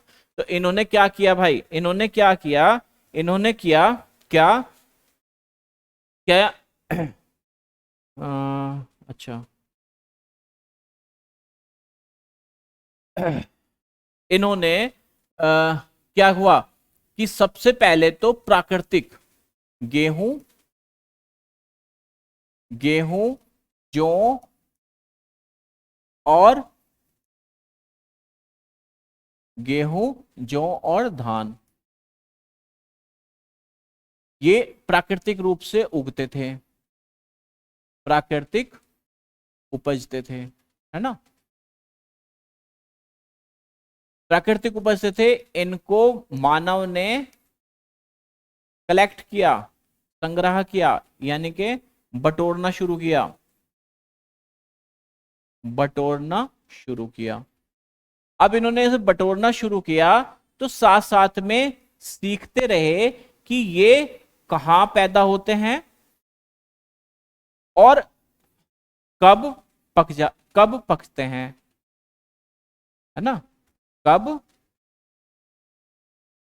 पकते हैं। अब इन्होंने ये दो चीजें ऑब्जर्व की, फिर इन्होंने क्या किया, इन्होंने कहा कि ठीक है, अगर हम इनको इस ऐसी कंडीशन जहां पर ये पैदा होते हैं और कब ये पकते हैं इस बात की नॉलेज है, तो ये धीरे धीरे उपजाने शुरू कर दिए और ये बन गए अब कृषक। तो खेती की शुरुआत कहां से हुई, प्राकृतिक जो पौधे होते थे उन्हीं को बटोरा, फिर उनके बारे में ऑब्जर्व किया और तब जाकर वो कृषक बने, अपने आप उपजाना शुरू कर दिया। अब आगे देखिए क्या है, आगे है पशुपालन कैसे हुआ। ये तो हुआ कृषक, खेती, खेती कैसे हुई ये आपने देख लिया। ये यहां से यहां तक यही बताया गया है कि खेती कैसे शुरू हुई, ये खेती का है। अब क्या है दूसरा, पशुपालन। पशुपालन की शुरुआत कैसे होती है, अब ये देखिए। इसी तरह लोगों ने अपने घरों के आसपास चारा रखकर जानवरों को आकर्षित कर उन्हें पालतू बनाया, उन्हें आकर्षित कर उन्हें पालतू बनाया होगा। सबसे पहले जिस जंगली जानवर को पालतू बनाया गया वह कुत्ते का जंगली पूर्वज था। देखिए ये क्वेश्चन कई बार आता है कि सबसे पहले पालतू जानवर जो बनाया गया वो कौन था, वो था जंगली कुत्ता। और धीरे धीरे लोग भेड़, बकरी, गाय और सूअर जैसे जानवरों को अपने घरों के नजदीक आने को उत्साहित करने लगे। ऐसे जानवर झुंड में रहते थे और ज्यादातर घास खाते थे। अक्सर लोग अन्य जंगली जानवरों के आक्रमण से इन्हें सुरक्षा देने लगे और धीरे धीरे ये पशुपालक बन गए। यहां पर है पशुपालक की शुरुआत कैसे हुई, देखिए पशुपालक, इसकी शुरुआत कैसे हुई। अब आप देखिए क्या है कि इन्होंने क्या किया होगा, इन्होंने किया होगा कि सबसे पहले क्या कि अपने जो मान लिया सपोज करो इनका घर है यहां पर, इस घर के चारों ओर इन्होंने घास बो दी। ये इन्होंने घास बो दी। अब जब इन्होंने ये घास बो दी तो इस घास के पास पशुओं के झुंड आने शुरू हो गए। जो शाकाहारी पशु थे उनके झुंड आने शुरू हो गए। और जब ये पशु यहां पर झुंडों में आने शुरू हो गए तो इन्हें क्या था, जंगली जानवरों से भी बचाया। तो इनको खाना मिला, पशुओं को खाना दिया, भोजन दिया और सुरक्षा दी। किससे? जंगली जानवरों के आक्रमण से। तो ये तो भाई रहेंगे यहां पर, जहां जिसको जहां कंफर्ट लगेगा वो वहीं तो रहना शुरू कर देगा। तो ये इसको इसी प्रकार से इन्होंने इन्हें आकर्षित करना शुरू कर दिया। तो ये होता है आकर्षण। आकर्षण कैसे होता है? जहां आपको सुरक्षा मिलेगी और खाना मिलेगा। अच्छा, क्या मानव आज भी फूड गैदरिंग करता है? नहीं, आज तो मनी गैदरिंग करता है। तो आज मानव फूड गैदरिंग नहीं करता, आज है मनी गैदरिंग करने वाला आदमी। तो अभी देखो फिर क्या है, आगे क्या लिखा है। आगे लिखा है कि ये पशुपालक बन गए और अब बसने की प्रक्रिया, एक इसमें है शब्द बसने की प्रक्रिया। अब ये बसने की प्रक्रिया का मतलब है कि लोगों द्वारा पौधे उगाने और जानवरों की देखभाल करने को बसने की प्रक्रिया नाम दिया गया है। भाई देखें, खेती करेंगे और पशुपालन करेंगे तो बसना शुरू हो गया, ये मान लो। क्यों हो गया? अब सुनो। खेती करता है कोई, क्या दूर आप ऐसे, पहले क्या था, मानव एक जगह से, जब तक वो संग्राहक था, खाद्य संग्राहक, तो वो एक जगह से दूसरी जगह अपना भोजन ढूंढने के लिए जाता था। अब वो खेती करने लगा तो खेती की देखभाल चाहिए, पौधों की देखभाल चाहिए, उसमें खुदाई, निराई, कटाई सब करना है। तो पूरे साल का प्रोसेस है ये, एकदम से जादू से तो होता नहीं कि एक आध दिन में हो गया, ये पूरे साल का प्रोसेस है। तो वो फूड गैदर करने क्यों जाएगा जब उसको वहीं पर फूड मिल रहा है और पूरे साल वो वहीं रहेगा उस खाने उपजाने के लिए। तो वो क्या करेगा, वहीं पर अपनी बस्ती बना लेगा, पशुओं को पालना शुरू कर देगा। तो इसीलिए इसको बसने की प्रक्रिया नाम दिया गया है। बसने की प्रक्रिया की दिशा में अपनाए गए पौधों या जानवरों को लोग चयन करते हैं। अब देखिए, अब प्राकृतिक रूप से जो जंगली पौधे थे उनको, उनमें से इन्होंने चुना होगा। क्या चुना होगा? इन्होंने चुना होगा कि भाई कौन से पौधे हैं जिनको हम बो लिया जाए। तो उनका चयन सबसे पहले किया होगा। कैसे? कि ऐसा पौधा तैयार होना चाहिए, ऐसा पौधा चुनो जिसका क्या है भाई, निरोगी हो। एक तो वो रोग ना हो उसके अंदर, दूसरा वो मजबूत हो, और तीसरा उसके जो फल है वो जब पकने लगे तो वो उसका वजन झेल सके, वो ऐसा नहीं कि टूट के एकदम से बिखर जाए। तो ऐसे चयन करने में उन्होंने क्या किया, पौधों और जानवरों का चयन किया। बसने की प्रक्रिया में उन्होंने क्या किया, चयन किया। और कैसे चयन किया? जिनके बीमार होने की संभावना कम हो, यानी कि निरोगी हो, आप कह लो निरोगी। ठीक, यही नहीं, लोग उन्हीं पौधों को चुनते हैं जिनके बड़े दाने वाले अनाज हो, साथ ही जिनकी मजबूत डंठल हो जिससे पके दानों का भार संभाल सके। ऐसे पौधों के बीजों को संभाल कर रखा जाता है ताकि फिर से उगने के लिए उनके जो है गुण सुरक्षित रह सके। तो क्या हुआ, कितने पॉइंट निकले? एक तो ये निकला कि चयन का क्या तरीका है, बड़े दाने वाले, यानी कि आज भी अगर आप किसान होंगे तो आप ये देखते होंगे, गेहूं जब बोते हैं तो गेहूं का बीज मरा हुआ ना हो, मजबूत बीज हो, ठीक है, कमजोर बीज ना हो, ये देखते हैं, बड़े दाने वाले हो। फिर आप देखते हैं क्या, मजबूत डंठल जिससे फल आए और टूट के ना गिर जाए, मजबूत डंठल। और ऐसे को क्या करते हैं आप, फिर इनको संभाल, ऐसे बीजों को जिनमें ये गुण होते हैं उनको बीजों को आप सुरक्षित रखते हैं, तो इसको आप बीज बना लेते हैं, उसका भंडारण करके आप उसको बीज बना लेते हैं। ऐसे ही जानवरों में आप देखेंगे, जानवरों में आपने क्या देखा कि जानवरों का जब आप देखते हैं कि प्रजनन के लिए उन्हीं जानवरों को चुना गया जो अहिंसक होते थे। अब एक बात बताइए, हिंसक जानवर को पाल लोगे आप? हिंसक जानवर कब आपको भी खा जाए पता चलेगा। तो हिंसक जानवरों को नहीं बल्कि अहिंसक जानवरों को पाला जाता था। कैसे? पाले गए जानवर तथा कृषि के लिए अपनाए गए पौधे जंगली जानवरों तो पौधों से धीरे धीरे भिन्न होते गए। अब देखो भाई हुआ क्या कि यहां आपने देखा कि यहां पर आपने जैसे सपोज करो पौधों के बीज का चयन किया, पौधे, तो आपने दो मापदंड बनाए, एक तो बीज बड़ा हो, यानी कि सॉरी अनाज बड़ा हो, अनाज बड़े दानों वाला हो, बड़े दानों वाला, ठीक, निरोगी हो, ये भी है निरोगी हो, पशु दोनों में लागू होती है बात तो। और तीसरा क्या है कि उनकी डंठल मजबूत हो, जो उनके डंठल है वो मजबूत हो। तो जो आपने ये गुण देखे और इन गुणों के आधार पर आपने क्या किया, एक बीज तैयार कर लिया, ठीक, ये आपका बन गया बीज, पौधों का बीज। अब जानवरों का कैसे चयन किया इन्होंने? जानवरों के चयन के लिए इन्होंने सबसे पहले तो बनाया कि वो अहिंसक हो। क्या हो? अहिंसक हो यानी कि वो मानव पर हमला ना करे। अगर मानव पर हमला कर दिया या मांसाहारी को आपने पशु बना लिया इस सही से, तो वो तो आपको ही खा जाएगा एक दिन। तो अहिंसक हो। दूसरा, इन्होंने देखा कि ये जो है पौधे और जो जानवर है ये पहले प्राकृतिक रूप से थे, यानी कि ये थे जंगली थे जानवर, और ये पौधे थे प्राकृतिक, पौधे थे प्राकृतिक। तो इनमें से इन्होंने चयन कर लिया। तो चयन करके इन्होंने इसका तो बना लिया बीज, और ये इसका चयन किया तो ये बना लिया इन्होंने पालतू पशु, पालतू पशु। तो आप देखते क्या है कि जो जानवर थे जंगली वाले, जंगल वाले, और पालतू पशु थे, इनमें अंतर आना शुरू हो गया।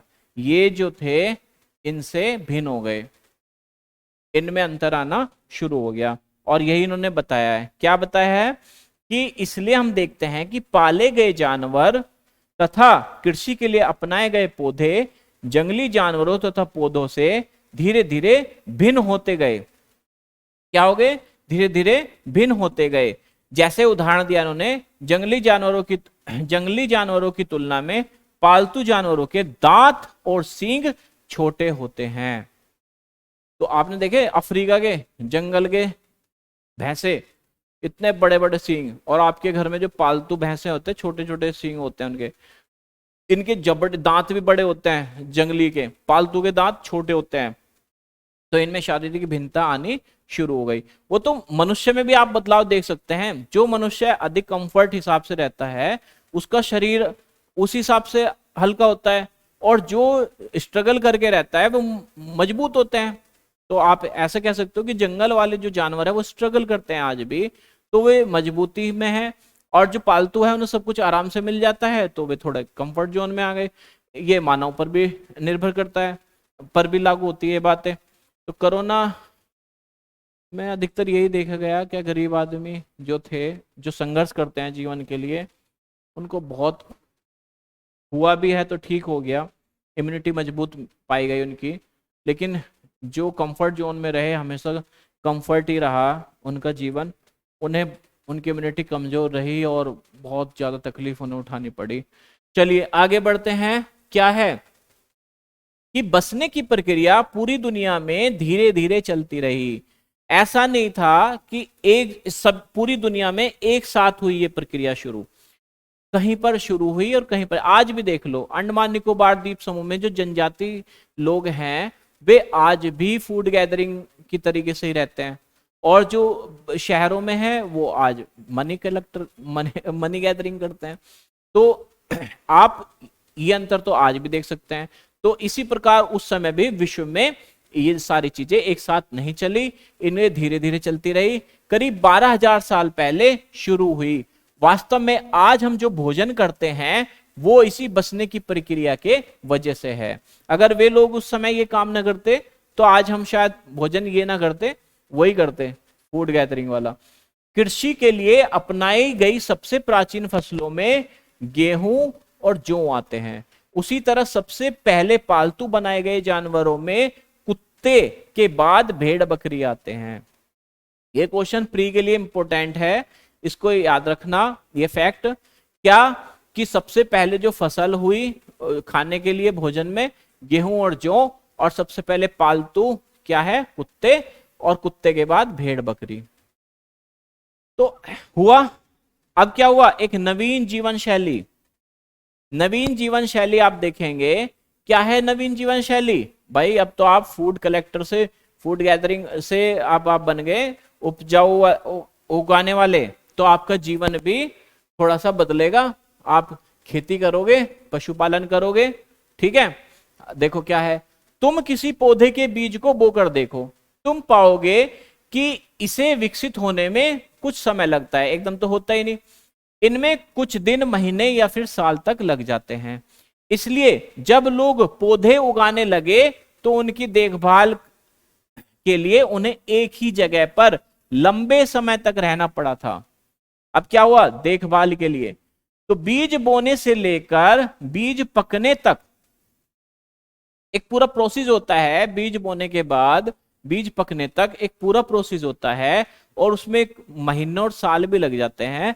तो ऐसे कंडीशन में क्या होगा, कुछ काम करना पड़ेगा, क्या पौधों की सिंचाई करनी पड़ेगी। अब प्रकृति के ऊपर निर्भर नहीं है कि पानी बरसा तो पानी मिल गया, अन्यथा नहीं। अब पानी देना होगा, खरपतवार हटाने होंगे जो आसपास के उसके मान लिया गेहूं बोया और गेहूं में खरपतवार हुआ तो वो गेहूं की ताकत को खत्म कर देगा, ठीक। तो गेहूं का पेड़ कमजोर हो जाएगा, तो इसलिए खरपतवार हटाने जरूरी है। जानवरों और चिड़ियाओं से उनकी सुरक्षा करने लगे। अब सपोज करो आपने गेहूं बोए या सरसों बोई और उसे जानवरों ने नष्ट कर दिया, चिड़िया ने उसको चुग लिया, तो आप क्या करेंगे, उनकी ये काम शामिल, अब उन्हें काम मिल गया भाई। अब तक उनके पास काम नहीं था, अब उन्हें मिल गया काम। अब काम मिल गया, अब उनकी जीवन शैली बदल गई। एक बेरोजगार होता है, वो क्या करता है, एक फूड गैदरिंग की तरह ही घूमता रहता है, कभी यहाँ कभी वहां, उसका कोई काम नहीं है। वो जब चाहे उसका ये नहीं पता वो क्यों कहाँ चला जाए, ठीक है। और एक जो जिसको काम मिल जाता है, भाई जिसको काम मिल जाता है वो तो अपने काम में लग जाएगा। कटाई के बाद अनाज का उपयोग बहुत संभल कर करना। फिर ऐसा नहीं अनाज इकट्ठा हुआ और उसे ऐसे ही खाना शुरू कर दिया, उसका भंडारण भी करना पड़ेगा। अब क्या करना पड़ेगा, उसका भंडारण भी करना पड़ेगा, तो उसका उपयोग बहुत संभल कर करना पड़ता था। तो बीज के रूप में हुआ, फिर अनाज का प्रयोग कहां कहां होता है, बीज के रूप में, खाद्य के रूप में, उपहार के रूप में, और भंडारण के लिए। ऐसा थोड़े ही पूरे साल भी तो खाना है, तो भंडार करके रखना पड़ेगा। जब तक नई फसल ना आए तब तक आपको भंडारण करना पड़ेगा पूरी पुरानी फसल का, तभी तो आपको आगे खाना मिलेगा। आगे क्या है, अनाज को भोजन और बीज दोनों रूपों में बचाकर रखना पड़ता था। आगे बीज भी चाहिए और पूरे साल का खाना भी चाहिए, तो भंडारण तो आपको करना ही पड़ेगा। तो इसके लिए भंडारण की बात सोचिए। अब भंडारण किस में करें, भंडारण कैसे होगा, उसके लिए बर्तन चाहिए, तो अब बर्तन बनाएंगे। अब क्या होगा, ओ शिट भगवान, भाई थोड़ा सा बोर्ड पर अभी मैं, ये थोड़ा नया है मेरे लिए और इसमें मुझे दिक्कत आती है, इसलिए इसके लिए मैं माफ़ी चाहूँगा। इसको थोड़ा सा इसका हैबिचुअल हो जाऊंगा तो आगे ये सब चीज़ें नहीं होंगी जो आपको डिस्टरबेंस देखने को मिल रहा है। हाँ ये रहा। अब भंडारण करेंगे तो क्या करेंगे, मिट्टी के बड़े बड़े बर्तन चाहिए, टोकरियां बुनी, या फिर जमीन में गड्ढा खोदा। भंडारण के लिए क्या करेंगे वो, या तो मिट्टी का बर्तन होगा या टोकरियां बुनेंगे, टोकरियों में रखेंगे फल, और जमीन में गड्ढा बनाएंगे। किस लिए, बाहरी पर्यावरण से उसकी सुरक्षा के लिए। तो अब क्या है, एक क्वेश्चन पूछा है, क्या तुम्हें लगता है कि शिकारी या भोजन संग्रह करने वाले बर्तन बनाते उसको प्रयोग क्यों बनाएंगे भाई वे बर्तन, उन्हें भंडारण भी नहीं करना, उन्हें पकाना भी नहीं है, उन्हें तो आज खाना शाम का फिर ढूंढना, अभी का खाना शाम का फिर ढूंढना, तो उनके लिए कहां जरूरत है। अब ये बताइए आप। अब हुआ क्या कि इन्होंने क्या कहा कि जानवर तो अपने आप में खाद्य भंडार है भाई। क्या है, जानवर अपने आप में ये खाद्य भंडार है। कैसे कहोगे आप ये अपने आप में खाद्य भंडार है, देखते हैं। जानवर चलते फिरते खाद्य भंडार, जो हमारी अगली हेडिंग है, जानवर चलते फिरते खाद्य भंडार। क्या है, जानवर बच्चे देते हैं, बिल्कुल। अब आपने जानवर एक पाल लिया तो अगला जानवर पालतू आपके लिए तैयार, उसका जो बच्चा है वो, उनकी संख्या, जिससे उनकी संख्या बढ़ती है, ठीक है। अगर जानवरों की देखभाल की जाए तो उनकी संख्या तो बढ़ती ही है, साथ ही उनसे दूध भी प्राप्त होता है। क्या प्राप्त होता है, दूध। एक क्या होता है, उनकी संख्या बढ़ती है, उनकी संख्या बढ़ती है और दूध प्राप्त होता है। और दूध क्या है, भोजन का एक बहुत अच्छा स्रोत है। दूध भोजन का एक बहुत अच्छा स्रोत है। आज भी कोई कोई तो ऐसा होता है दूध के बिना रह ही नहीं सकता। तो दूध बहुत से लोग ऐसे होते हैं खाना भी नहीं खाते, दूध दही घी मक्खन इन्हीं पर रहते हैं और बहुत स्ट्रोंग होते हैं। यही नहीं, जानवरों से उन्हें मांस भी मिलता है, दूध मिलता है और मांस मिलता है। अर्थात कह सकते हैं पशुपालन भोजन के भंडारण का एक तरीका है। सपोज करो आपको अनाज कम पैदा हुआ, लेकिन आपने पशुओं की संख्या बढ़ा ली, तो आपको दूध दही मांस छाछ ये सब मिलता रहेगा, तो आप कम अनाज खाएंगे, तो अनाज पर निर्भरता कम हो जाएगी। दूसरा, इनको आप कहीं भी जाए अपने साथ लेकर जाए और भंडारण के रूप में यूज करें। आओ आरंभिक कृषकों और पशुपालकों के बारे में पता करें। पता करो कैसे है।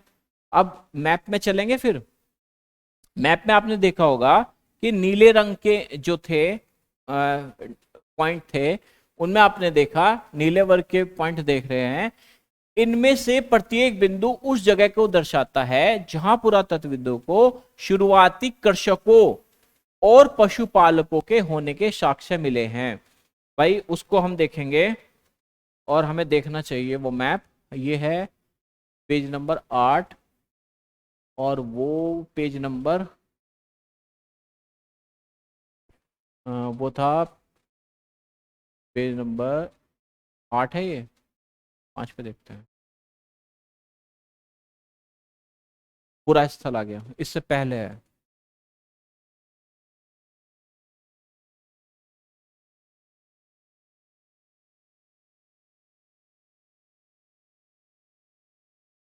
पेज नंबर 3 है शायद वो, ये रहा।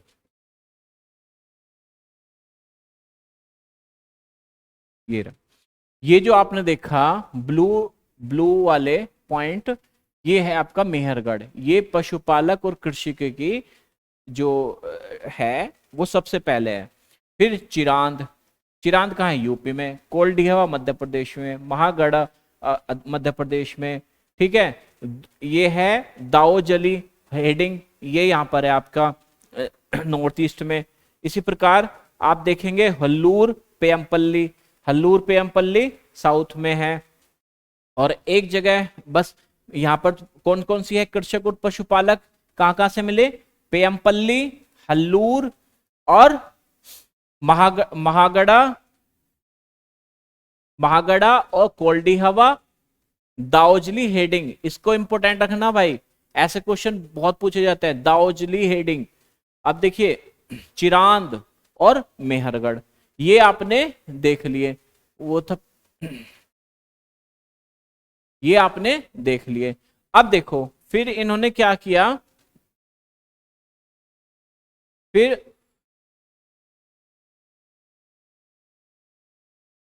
हाँ यहां देखते हैं, थोड़ा सा इधर और कर ले बीच में।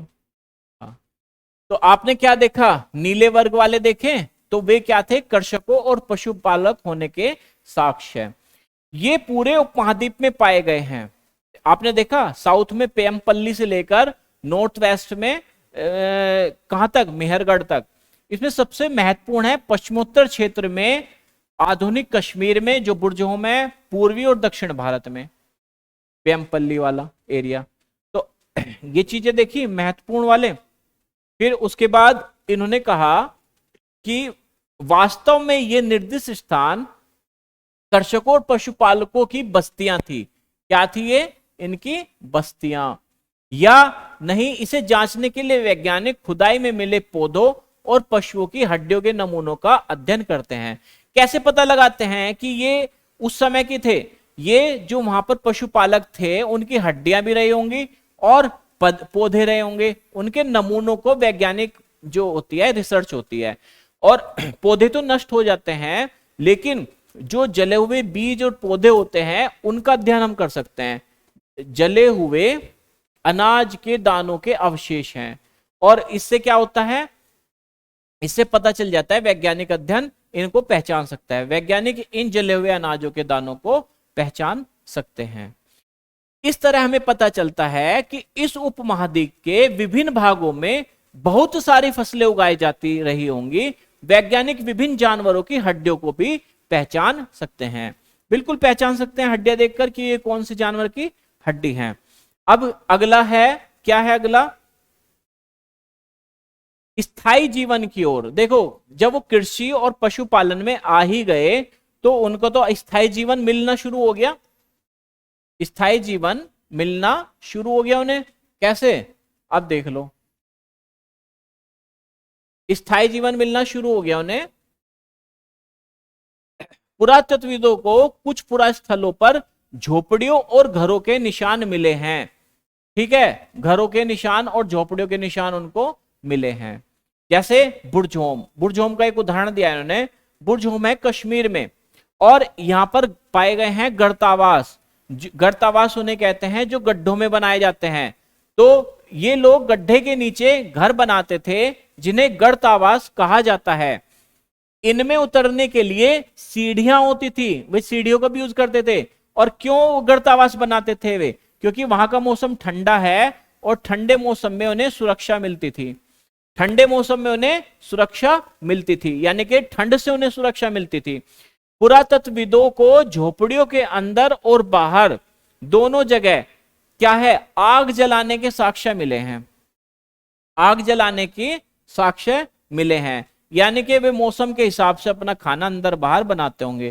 कैसे, जब सर्दी ज्यादा होती होगी घर के अंदर बनाते होंगे, और जब गर्मी का मौसम होगा तो वे बाहर बनाते होंगे। ऐसा तो आज भी गांव में होता है। गांव में जो चूल्हा होता है वो सर्दियों में तो बनाते हैं घर के अंदर, और गर्मियों में बनाते हैं गर्मी से बचने के लिए बाहर। अगला है, बहुत सारी जगहों से पत्थर के औजार भी मिले हैं। इनमें से कई ऐसे हैं जो पूरा पाषाण युगीन उपकरणों से अलग हैं। कुछ पत्थर मिले हैं जो पूरा पाषाण कालीन युग से अलग हैं, इसलिए इन्हें क्या कहा, नवपाषाण युग। अब देखो, अब नवपाषाण युग पर आ गए आप। नवपाषाण युग की पहचान क्या है, इनमें वे औजार भी हैं जिनकी धार को पैना करने के लिए उन पर पॉलिश चढ़ाई जाती थी। अब थोड़ा टेक्निकल हो गए ये लोग, क्या करने लगे, पॉलिश चढ़ाने लगे पत्थरों पर, जिससे उनकी धार जल्दी से खराब ना हो। ओखली और मूसल, ये तो आज भी है, ओखली और मूसल, इसका प्रयोग क्या होता था, अनाज और वनस्पतियों को पीसने के लिए इसका प्रयोग होता था। आज भी बहुत से लोगों में, शहर में तो अब शायद नहीं है, लेकिन गांवों में तो आज भी पीसने के लिए ओखली और मूसल होते हैं, जो कि पत्थर के बने होते हैं। तो पीसने के लिए किया जाता। आज हजारों साल भी ओखली और मूसल का प्रयोग अनाज पीसने के लिए किया जाता है। इसी तरह प्राचीन प्रस्तर युगीन औजारों का निर्माण और प्रयोग लगातार होता रहा, कुछ औजार हड्डियों से भी बनाए जाते थे। जो पुरापाषाण युगीन उपकरण है वे नवपाषाण में भी चलते रहे और नवपाषाण के उपकरण आज तक चल रहे हैं। ठीक है, पीसने के लिए आपके पास मिक्सर ग्राइंडर होगा, लेकिन आज भी पत्थरों पर भी पिसाई होती है। दोनों चीजें साथ साथ चल रही है। इसी प्रकार वहां पर भी चलती थी। ठीक, ये वो पत्थर है, देखिए ये पत्थर है, नवपाषाण युग के पत्थर, पॉलिश किए हुए पत्थर है जिससे इनकी धार खराब ना हो। आगे जो आप देखेंगे, नवपाषाण युग के पुरास्थलों में कई प्रकार के मिट्टी के बर्तन, जो मिट्टी के बर्तन हैं वो आपको देखने को मिले हैं। क्या है, उन पर अलंकरण भी है, जैसे ये है मिट्टी के बर्तन। आज भी आपने घड़े देखे होंगे, मटके देखे होंगे, मिट्टी के होते हैं। फ्रिज है, लेकिन उसके बावजूद भी मिट्टी के बर्तन चल रहे हैं। तो चीजें कभी एकदम से गायब नहीं होती, पुरानी चीजें भी चलती रहती हैं और नई चीजें आती रहती हैं, दोनों साथ साथ भी चलती हैं। बर्तनों का उपयोग चीजों को रखने के लिए किया जाता है, भंडारण में किया है, चीजों को रखने के लिए। धीरे धीरे लोग बर्तनों का प्रयोग खाना बनाने के लिए भी करने, पहले तो उन्होंने भंडारण के लिए किया और बाद में वे खाना बनाने लगे। ठीक, चावल, गेहूं तथा दलहन जैसे अनाज अब आहार का महत्वपूर्ण हिस्सा बन गए। चावल, गेहूं, दलहन क्या बन गए, आहार का महत्वपूर्ण हिस्सा। पहले तो लोग दूसरी चीजें भी निर्भर करते होंगे, लेकिन अब तो मुख्य खाद्य फसल बन गई चावल, गेहूं, दलहन। इसके साथ साथ अब लोग कपड़े भी बुनने लगे, तो उन्हें कपास जैसे आवश्यक पौधे उगाए जा सकते थे। इसके लिए क्या था, कपास का भी उन्होंने उत्पादन शुरू कर दिया। क्या ये परिवर्तन एक जगह, हर जगह एक साथ हो रहे थे? ऐसी बात नहीं। ये परिवर्तन जो थे ये एक साथ नहीं हो रहे थे, ये हर जगह अलग अलग थे। कैसे? एक तरफ जहां कई जगहों पर स्त्री पुरुष शिकार और भोजन संग्रह करने का काम करते थे, वहीं अन्य लोगों ने हजारों सालों के दरमियान धीरे धीरे खेती और पशुपालन को अपना लिया। अभी भी फूड गैदरिंग करते हैं, शिकार करते हैं, फूड गैदरिंग करते हैं बहुत से लोग, लेकिन कुछ लोग जो एडवांस थे उन्होंने क्या कर लिया, खेती और पशुपालन को अपना लिया। बहुत जगह लोग मौसम के अनुसार बदल बदल कर अपनी जीविका चलाया करते थे। ठीक है, अब इसमें थोड़ा सा मेहरगढ़ के बारे में बताया गया है। एक बार मेहरगढ़ को देख ले।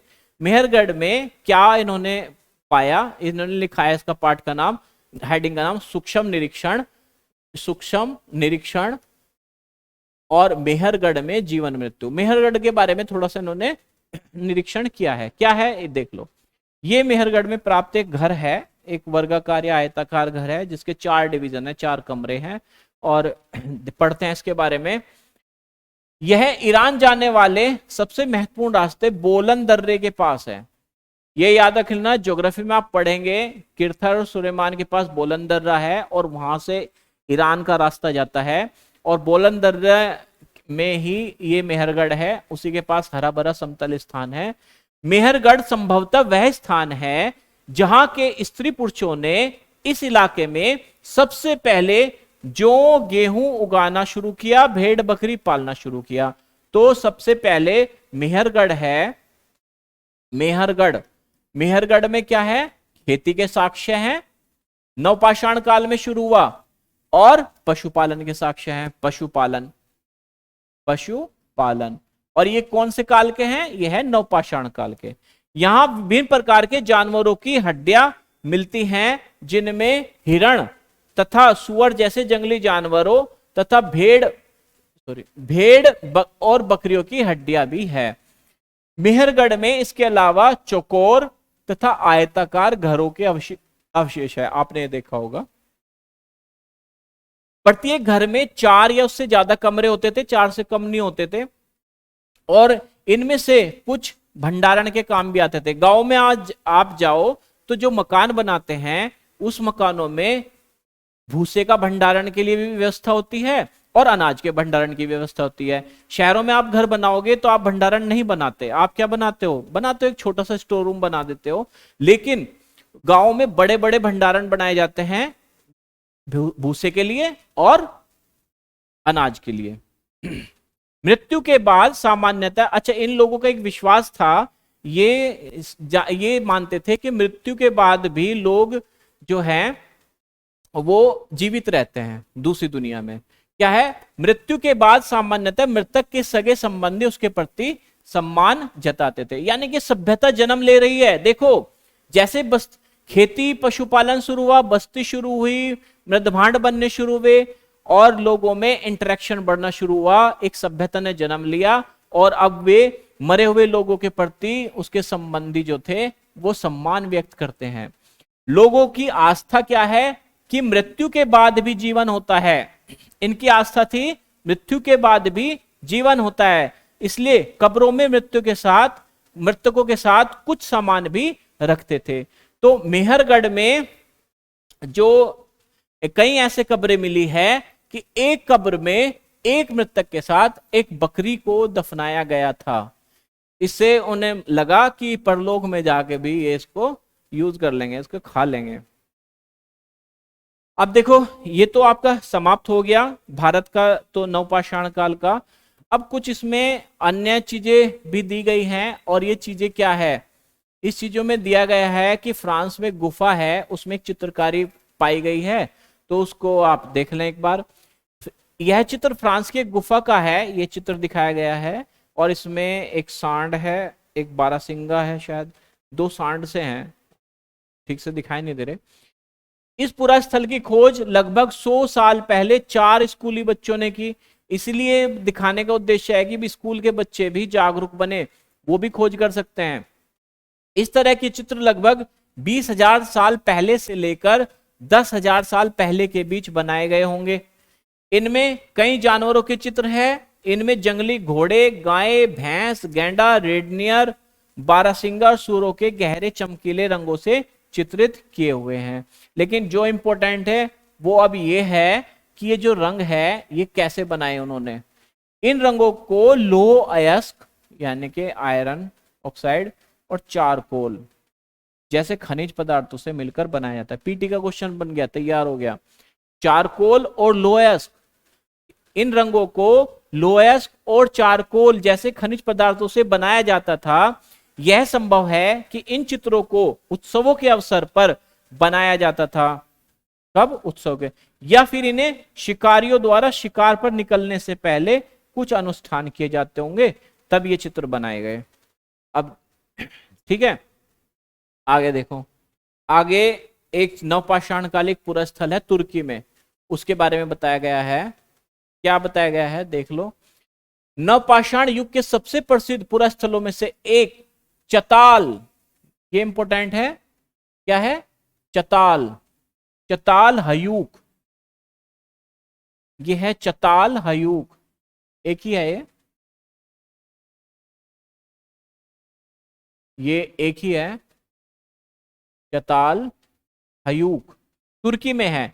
यहां दूर दराज स्थानों से कई चीजें लाई जाती थी और उनका उपयोग किया जाता था, जैसे सीरिया से लाया गया चकमक पत्थर, लाल सागर की कोड़ियां तथा भूमध्य सागर की सीपियां। ध्यान रहे कि उस समय तक पहिए वाले वाहन का विकास नहीं हुआ था। लोग सामान खुद या जानवरों की पीठ पर लादकर ले जाते थे। तो ये हो गया आपका जो है सेकंड चैप्टर। इस सेकंड चैप्टर को करने के बाद, फर्स्ट चैप्टर को करने के बाद आपको 2-3 चीजें जिसने पहले कभी तैयारी की है उसको महसूस हुआ होगा कि कुछ चीजें उसको नहीं मिली है। तो याद रखना, बहुत बेसिक सी चीजें होती हैं जो बहुत इंपॉर्टेंट है। एक बार मैं आपको फिर बता दूं कि यहां पर शुरू में जो एक इंपॉर्टेंट है साइट है जो उत्तर पूर्व में है ना। तो आपने इसे देखा कि पाठ से देखते हैं, आपने देखा कि आखेट संग्राहक से भोजन उत्पादक तक मानव का कैसे सफर रहा। आपने पूरे उसमें देखा क्या रहा। पहले वो क्या करते थे? आखेट करते थे, शिकार करते थे। फिर उन्होंने हथियार बनाने शुरू करे, ठीक, हथियार उनके बनने शुरू हो गए। हथियार मतलब औजार कह सकते हो आप इसको, औजार। इन औजारों से उन्होंने क्या किया, खेती और पशुपालन, खेती व पशुपालन, पशुपालन। और ये कब की घटना है, ये है 12,000 वर्ष पूर्व से, यानी कि मध्य पाषाण काल से। तो मध्य पाषाण काल से नवपाषाण काल तक का ये आपका सफर है। और पूरा पाषाण काल में तो फूड गैदरिंग ही रहे, यानी कि आप इसे कह सकते हो पाठ को पूरा पाषाण से नवपाषाण तक, नवपाषाण, नवपाषाण तक, ये आप इसका चैप्टर ऐसे समझ सकते हो। तो ठीक है, हम नेक्स्ट वीडियो में करेंगे अगला चैप्टर। तब तक के लिए आप इसका रिवीजन कीजिए, एक बार देखिए रिवाइंड करके कि क्या पढ़ाया है। और बोर्ड में थोड़ी सी डिस्टरबेंस हुई है, धीरे धीरे मैं उस पर काबू पा लूंगा। धन्यवाद।